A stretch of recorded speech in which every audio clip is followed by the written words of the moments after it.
Est-ce que vous conseilleriez à votre fille de prendre la pilule quand elle sera en âge de la prendre? Pour une mère, je crois que c'est très difficile car je pense quand même que pour les jeunes filles, la pilule offre une certaine facilité et de ce fait un certain laisser-aller.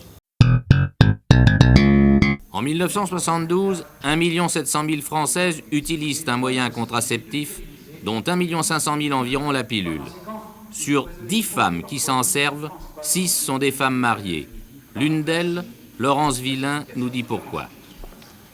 Je prends la pilule depuis 5 ans et j'ai décidé de la prendre après la naissance de ma fille, qui est arrivée beaucoup plus tôt que prévu. Nous voulions attendre 3 ans et elle est arrivée 9 mois et 1 jour après notre mariage, ce qui était vraiment très tôt.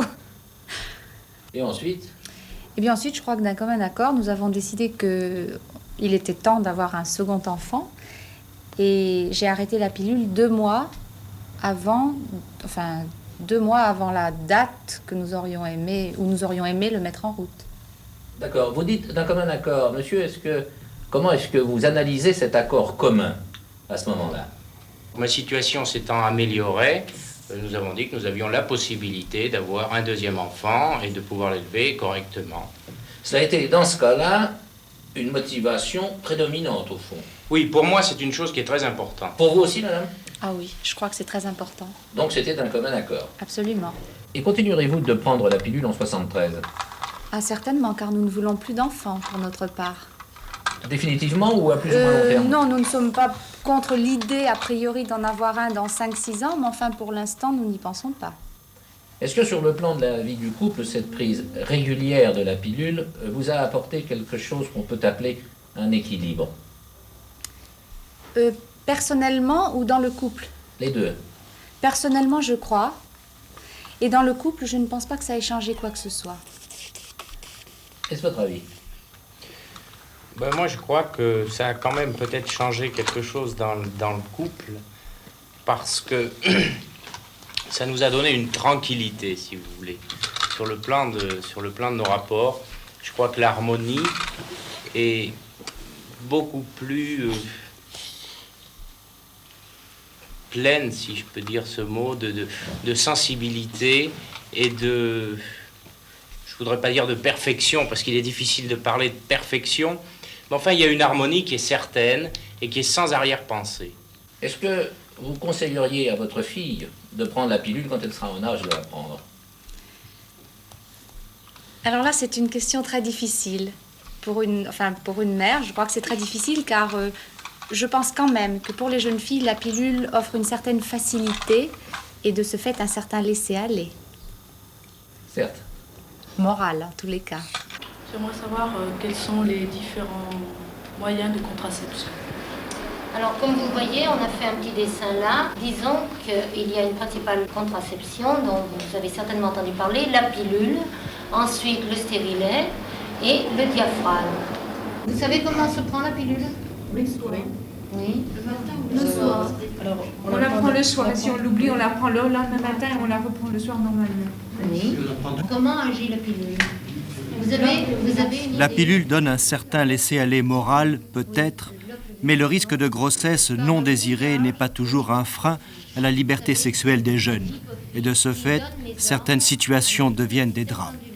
Pour le planning familial, mieux vaut prévenir que subir.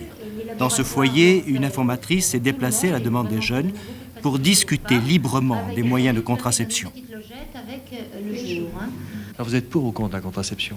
Je suis pour la contraception. J'estime qu'un enfant doit être accepté, aussi bien de l'homme que de la femme, pour naître.